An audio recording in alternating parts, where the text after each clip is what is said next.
Well, hey, everybody, I'm Doug Podell, and this is On Tap. It's a brand new podcast. Comes to you from Shelby Township at 21 Mile and Shaner at BB's Fine Wine and Liquor. And we're brought to you by Rose Amplifications, The Tone of Detroit, and soon the world, and Outlaw Light Beer. And on tap, we have one of the iconic, legendary performers from Detroit rock and roll, Scott Morgan. Scotty, thank you so much for being here. Our tradition is to invite everybody to have a free beer and listen to some great rock and roll conversation. And I know we're going to have that today because, boy, you are just one of the founding fathers, the foundation of Detroit rock and roll as we know it here in the Motor City.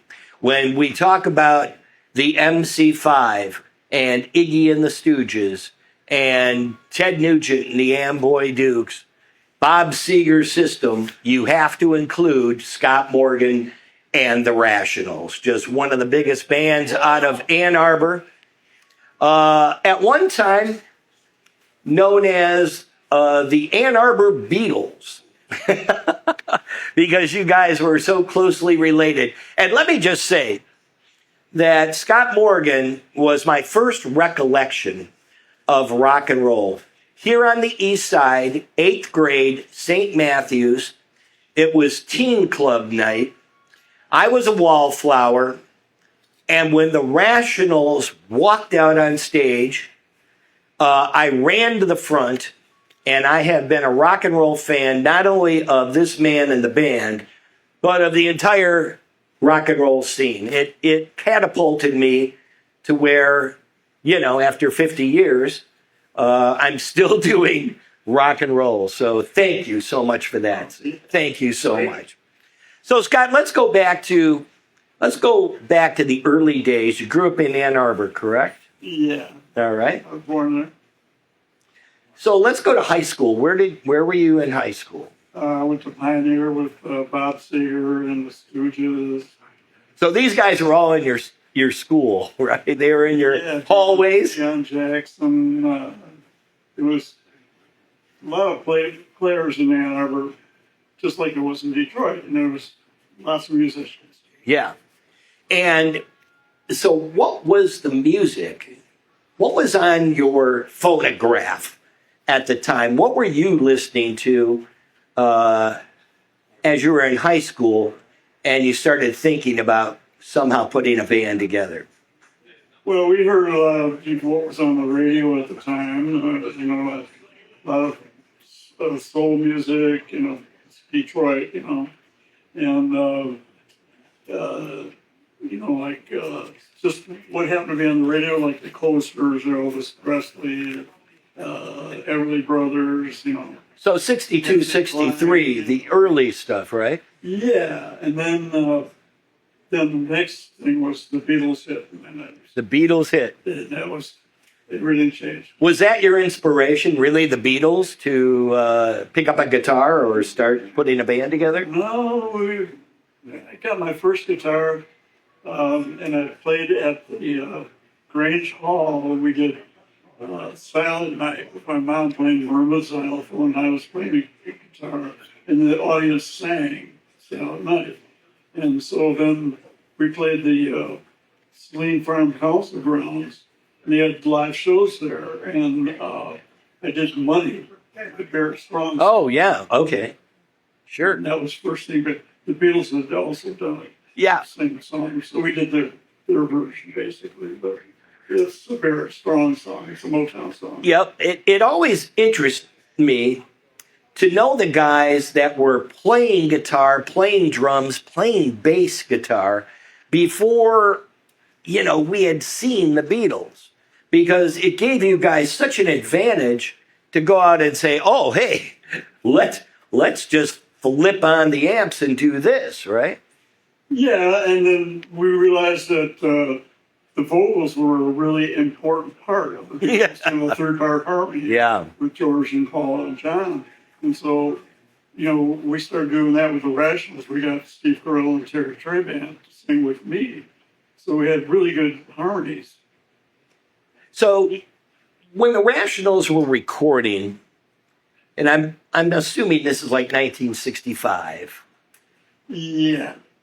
Were you writing your own music, or you were digging into the catalog of some of your favorite artists, right? Well, we wrote a song called "Gave My Love," Okay. and it was #1 on the AM station in Ann Arbor. And so we were big stars at Pioneer. What was that station?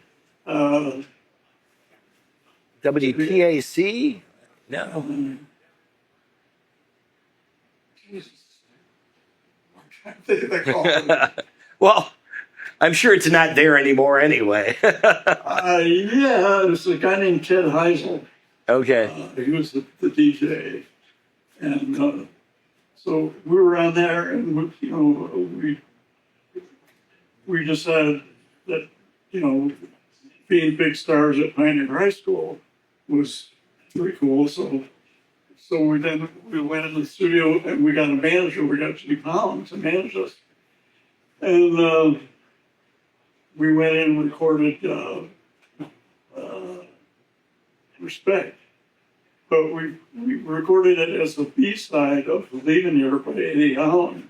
And then we flipped it over and put Respect on the B-side. And we went to CKLW, and the DJ said, "Oh, no, we're going to put in the B-side." Oh, isn't that how it always happens? I mean, you go in there with these expectations, Leaving Here, which is a great song, by the way. The early version and the later version. You did two kind of different versions, didn't you, of Leaving Here? Yes, we did. We recorded it twice because Chief Holland was convinced it was a hit. Yeah. It wasn't. No. It was a hit for Eddie Holland, but Yeah. not for the Rations. Okay. So, yeah, Respect. I mean, that version, honestly, and God love, the Queen of Soul, Aretha Franklin, who's going to deny her that song. But, for white kids on the east side in Ann Arbor and the west side, we wanted guitars, we wanted drums, we wanted rock and roll. And that was a perfect song. I mean, I remember that thing blasting out on CKLW, KNR, WXYZ. Right.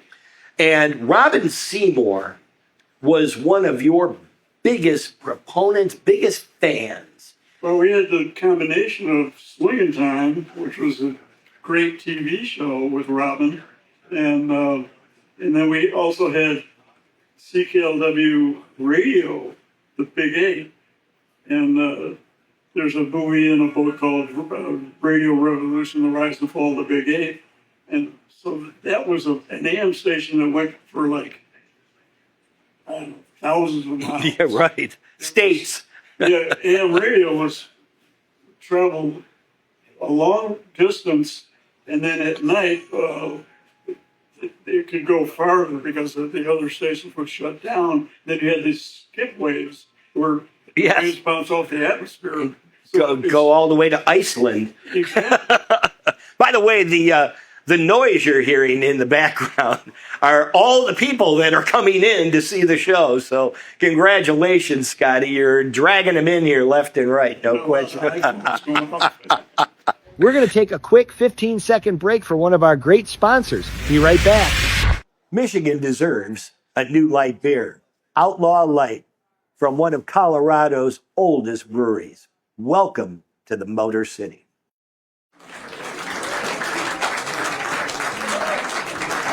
So, what's your, in hindsight now, and he has passed on, G. Holland. What was your take initially and now on G. Holland as your manager? Because he was quite the influencer, but he stayed behind the scenes. Yeah, he was. He worked at Discount Records. He was a disc jockey at the YMCA, and they would have people come in like Mitch Ryder, and it wasn't Mitch Ryder then, it was Billy Lee and the Rivieras, and they were just kids at that point. But other people would come in and play. And so we met him there, and we said, would you manage us? And he said, okay, I'm going to start a record label called A Square Records for Ann Arbor. And then he started A Square Productions, and so we recorded Respect and recorded I Need You and all this stuff. And then we started working with Pete Andrews, who was Chief's partner, and then John Sinclair, who was another one of Pete's partners, Yeah. and then Robin. And so we had some really good management. So Robin Seymour was a part of that? Because I noticed on the album, way down at the bottom, it said something about, Robin Seymour Productions or Unlimited. He hooked us up with Crew Records, Okay. which was Bob Crew, who had done the Detroit Wheels. He had done Take a Ride and Devil's a Blue Dress with them. Oh, okay, sure. Yeah, Bob Crew, right. And so he had his own record label called Crew Records, and we signed with them. And then, let's see, at some point after I Need You, we were on Capitol for one record. Right. That single, I Need You. So, Which was huge, by the way. Round of applause for that song, I Need You. Because Scotty doesn't like to admit it, but it was his biggest song. It was bigger than Respect. it was a big hit in Detroit. We did a swinging time with Jackie Wilson. And Whoa. he said, we like your version better than the original version. And I couldn't believe it. No. He's walking out, he gives me the power sign in the way. I'm going like, oh, this makes my day here. Yeah. No, that version is second to none. There's no question about it, that song. So there was a lot of interaction between yourself, G. Pollen, and then ultimately a lot of the guys that you went to high school with, like Jimmy Osterberg or Iggy and Bob Seger. And from what I read, they actually performed on some of your songs, right? Iggy played bass drum on Feeling Lost.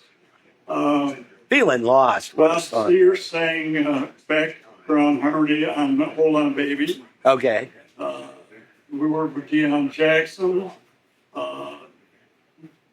Lots of people who just, wanted to, work with our friends.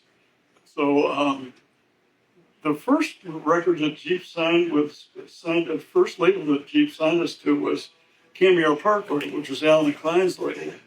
And then Neil Bogart, his assistant, wanted to, when Cameo Parkway folded, he wanted to send everybody to Capitol. So he sent Bob Seger there and Grant Funk. Oh, okay, okay.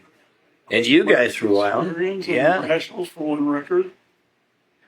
And then. So you were on a lot of different labels coming up throughout the year. In 65, 66, and even in 67, you were on like 3 or 4 different labels. And it kind of then prevented you from putting out an early Rationals album, because the one that came out, and I remember going to buy it in 1970, it didn't have any of your big hits on it. It was all new material. That's right. And everything we did before then was singles for 45s. Right. So I went into Tower Records one time and I said, do you have any singles? And they're going, what are those? I said, the 45s. They said, oh, the little ones. And I'm going, Yeah, the times were changing quickly too, right? yeah, the little ones were funny. But that's all we had. And then we didn't record an album until the Crew album. Right. And that was all new material. We did Barefootin' and Handbags and Glad Rags and Temptation About to Get Me and Guitar Army. Yeah, a lot of more contemporary songs. They weren't as poppy. They weren't. I mean, you were kind of following in the Beatles' steps of, your music was progressing. It was growing. Well, it was our rhythm and blues influence, but we're, trained to include more like rock and roll. So Right. that's where you get guitar. Well, now, the song I Need You, so soulful, so dramatic. It had to have been one of the reasons why you were asked to join, and I would imagine this was after Al Cooper, the Blood, Sweat, and Tears band.